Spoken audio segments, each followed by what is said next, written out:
প্রশ্নটা করেন না, আর বলছে রাষ্ট্রপতি আপনি ভালো নির্বাচন করেছেন, ঠিক আছে, সেটি তো আসলে বিএনপির বলা হচ্ছে যে বিএনপির দলীয় রাষ্ট্রপতি, তাতে মানে সাধারণ মানুষের উন্নয়ন বা ভাগ্য পরিবর্তনের সাথে কিভাবে তিনি সম্পৃক্ত করতে পারবেন নিজেকে? দেশ তো পরিচালনা আপনাকে যদি আমি প্রশ্ন করি যে পার্লামেন্টারি ডেমোক্রেসিতে নির্বাচিত পার্লামেন্টের সদস্যরা ভোট দিয়ে থাকেন, ভোট দিয়ে রাষ্ট্রপতি নির্বাচন করেন। এখন পার্লামেন্টের বডিতে যারা আছে সংখ্যাগরিষ্ঠ জনগণ বিএনপিকে ভোট দিয়েছে, বিএনপি সরকার গঠন করেছে। তো স্বাভাবিক কারণে সেই দলের সংখ্যাগরিষ্ঠ সংসদ সদস্যরা বিএনপি মহাসচিব ফখরুল ইসলাম আলমগীরকে ভোট দিবেন, এবং এই কারণেই দিবেন যে বর্তমানে যারা আরেকজন দাঁড়িয়েছিলেন কর্নেল অলি আহমেদ 11 দলীয় জোটের, তিনিও সম্মানীয় ব্যক্তি, মুক্তিযুদ্ধের চেতনা, মুক্তিযুদ্ধের একজন ধারক, এবং আমরা ওনাকেও সম্মান করি। সেখানে তিনিও কিন্তু ভোট পেয়েছেন 88টা ভোট পেয়েছেন। কারণ আমার বক্তব্য হলো যে তিনি দলীয় বাইরে মির্জা ফখরুল ইসলাম আলমগীর দলের যে ভোটগুলো হিসাব করে দেখা গেছে তার বাইরেও 10টা না 11টা ভোট তিনি বেশি পেয়েছেন। এখন আমি যদি বলি আপনাকে যে যিনি পার্টির একজন ধারক ছিলেন এবং তারেক রহমান শুধু লন্ডন থেকে নেতৃত্ব দিয়েছেন বটে, কিন্তু নানান চড়াই উচ্চায় সংগ্রামের মধ্য দিয়ে মির্জা ফখরুল ইসলাম আলমগীর জেল জুলুম সবকিছু উপেক্ষা করে তিনি পার্টিকে ধরে রেখেছিলেন, এবং পার্টি তিনি মধ্যমণি। পার্টির অনেক মানুষ ওনার জন্য কেঁদেছেন যে তিনি মহাসচিব থেকে বা রাজনীতির অঙ্গন থেকে তিনি চলে যাচ্ছেন রাষ্ট্রের অভিভাবকে, রাজনীতিতে ওনাকে আমরা আর পাবো না, রাজনীতির অঙ্গনে ওনার বিচরণ থাকবে না।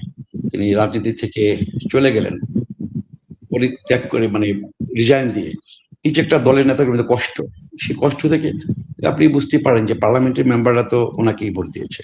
তো সেখানে বলার অপেক্ষা রাখে না যে ওনার এটা গ্রহণযোগ্যতার কারণে এটা আরো বেশি সম্ভব হয়েছে। একই সাথে যদি বলি যে বিএনপিকে জনগণ যতবারই সুষ্ঠুবাদ নির্বাচন হয়েছে বিএনপিকে জনগণ ভোট দিয়েছে। আর যে সফলতা ব্যর্থতার কথা যদি বলেন যে বিএনপি কতখানি ব্যর্থ বা কতখানি সফল, অতীতের সরকারগুলোতে যদি দেখেন বিএনপি কখনো কখনো সরকার থেকে বিদায় নিয়েছেন বটে, কিন্তু বেগম খালেদা জিয়া যখন 96 সালের এই বিতর্কিত যে নির্বাচনটা আওয়ামী লীগ বলে 15 ফেব্রুয়ারি, সেই নির্বাচনের পরেও কিন্তু গণতন্ত্রের প্রতি শ্রদ্ধা রেখে রাতারাতি তত্ত্বাবধায়ক সরকার প্রতিষ্ঠা করে এবং বঙ্গভবনে গিয়ে পদত্যাগ করে নয়াপল্টনে ঐতিহাসিক সমাবেশে বক্তব্য রেখে ওনার মইনুল ছিলের বাড়িতে বীরের মতো গিয়েছেন, পালিয়ে যান নাই, কখনো পলাতক হন নাই। কিন্তু আজকে যারা নাকি সরকার বিনা ভোটে ক্ষমতায় এসছে, বিনা ভোটে 17 বছর ক্ষমতায় ছিল এবং হেলিকপ্টার যুগে পালিয়ে যেতে হয়েছে, এদেরকে আপনি ব্যর্থ সরকার বলতে পারেন, ব্যর্থ বলতে পারেন, বিএনপিকে নয়। কিন্তু যদি বলেন যে শতভাগ কি সফল, আমাদের এই উপমহাদেশে বা কোনো দেশেই কোনো রাষ্ট্র বা কোনো দল সরকারে আসলে শতভাগ সফল হয় সেটা বলা মুশকিল। তো এইটুকু আমি আপনাকে বলতে পারি যে সরকার এবং রাষ্ট্র এবং রাজনীতি এই তিনটাকে বিএনপি কখনো একসাথে মিলায় না, এবং মিলায় না বলি আজকে আপনি দেখেন যে একজন সজ্জন ব্যক্তি, সবাই যাকে পছন্দ করেন তাকে আজকে রাষ্ট্রের মালিকানা, রাষ্ট্রের অভিভাবক হিসেবে তাকে বসিয়েছেন বিএনপি এই সংসদীয় পার্লামেন্টে, এবং সকল জনগণ তাকে এক নামে একভাবে গ্রহণ করেছেন। একইভাবে যদি বলি যে বিএনপি গতিতে চলছে।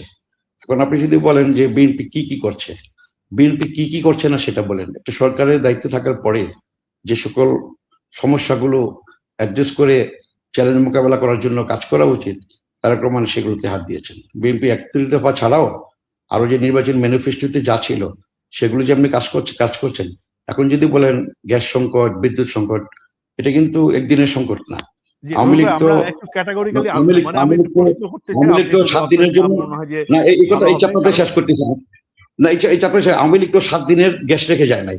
বিএনপি কিন্তু বাই দিস টাইম কিন্তু 1 মাসের গ্যাস, বিএনপি চাচ্ছে 3 মাসের গ্যাস মজুত করতে, সেদিকে যাচ্ছে এবং ক্রমান্বয়ে আস্তে আস্তে এগুলো বাস্তবায়ন হবে।